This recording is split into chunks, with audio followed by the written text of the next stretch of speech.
Hello again. Well, another round of Champions League matches played then, and time thus for me to make like a top anti-terrorist cop by waving my papers around for the camera and then performing a hasty roundup as we find out what the European press made of it all.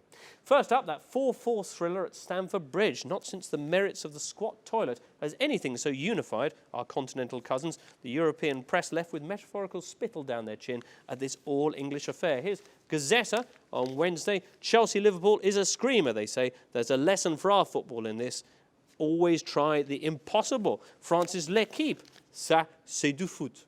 Even the Spanish, who in the past have been notoriously snooty about Chelsea-Liverpool clashes, on this occasion fawning like a deer on IVF. Here's Marca with "It's a monument to football," they say. This crazy game is a hymn to the 96 fallen at Hillsborough.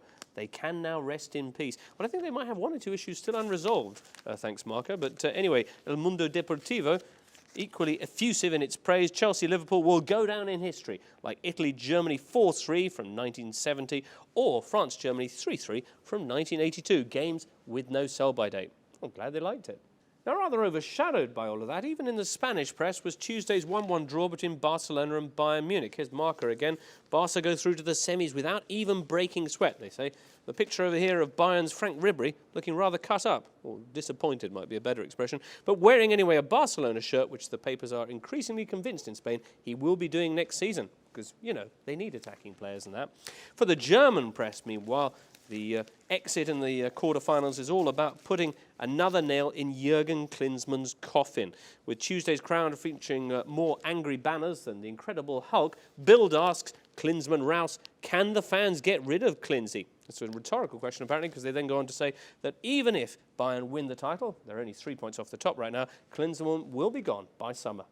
Klinsy himself, meanwhile, is busy suing Berlin paper Die Tageszeitung, the Daily Times, after their edition last Thursday carried a special Easter week photo montage of him crucified with a crown of thorns on. Disappointingly, there was no mention underneath of how good he was on crosses. Anyway, Bayern go out, and they were joined there on Wednesday by Villarreal, whose exit at the hands of Arsenal caused barely a flicker of interest from the Spanish press, and Porto, who a Bola of Portugal salute thus, kicked out by the devil. So for the second year running, that leaves just Barcelona, a loner against the massed ranks of the Premier League and what the Gazzetta dello Sport called on Thursday a Champions League turned English Cup.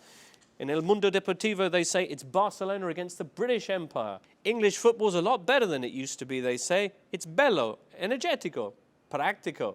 But Barcelona are better than all of their three teams, so it'd be best for the sport if they won. So there you go. Well, plenty of questions await us then for next time. Will Pep Guardiola's side prove España in the works? What kind of flavour cake will I have next time? And will the sun ever come out underneath Guardian Towers? Join us then in 2 weeks for another incendiary mix of papers and matches for that and more.